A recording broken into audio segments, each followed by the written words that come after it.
Well, happy Friday, everyone. This is Andrea with the Secrets of Notary Success online course. I'm currently in my office, which is usually not where I film because I'm always in a car. I had something very interesting happen today, and I want to talk about the clients who are stressful or bothersome or troublesome or upsetting. So I got a phone call today, and a woman called me from a law office, and I sent her a quote verbally on the phone, and I had to explain to her 4 different times the difference between the notary fee, $15 per notarized signature, and that when you're signing a document, if it requires just a signature, that there's no notary fee. Okay, great. After the 4th time, I took down the address. She told me the address one way, then told me the other way with reverse digits. Okay, no problem. I repeated it back to her, and then she seemed a little impatient that I had gotten it wrong, which I didn't, and I didn't say anything. So then she said, can you kindly email me with the details and the instructions? And she said, I have a very complicated email address. I said, well, why don't you go ahead and email me? Mine's simpler. She says, I can't do that from my office. I said, no problem. Wrote down the email, repeated it back to her twice. Sent her the email with her on the phone, bounces back. So I said, okay, so why don't you take down my email just so you have it? My email's very simple, Andrea@mobilenotarybyandrea.com.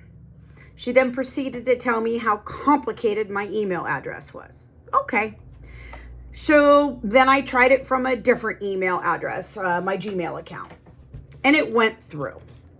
So she was adamant she wanted me to put in the email, which is fine. My pricing again, the address, the appointment time.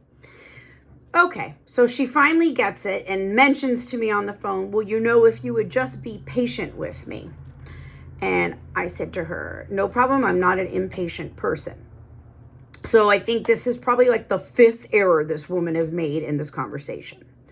I proceed to drive. I'm driving through a canyon. I pick up the phone. She doesn't answer. And I already know she's canceling the appointment, just intuition. So I call twice and she still doesn't answer, even with perfect reception.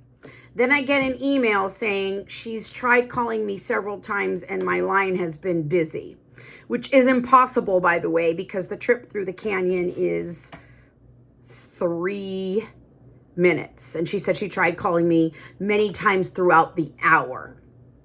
Okay. And by the way, we have a notary in our office. How do you not know that you have a notary in your office? That is wild to me. So probably I would say, half an hour between emails, phone calls, discrepancies. I was on the phone with her for 15 minutes. Is it frustrating some days? Yes. Is it kind of challenging when you come across people who maybe aren't as competent as you are, but yet want to blame you? Absolutely. So I'm going to leave you with this. It's a day in the life of a notary. And at the end of the day, when people cancel on me like that, I'm actually glad, because I don't want to deal with all the trials, errors, and upsets that are going to be connected. Because if it starts out like that, it usually ends even worse. Anyway, any questions, any problems you're trying to solve, feel free to reach out to me, Andrea@mobilenotarybyandrea.com, and please check out my online course, The Secrets of Notary Success. Bye for now.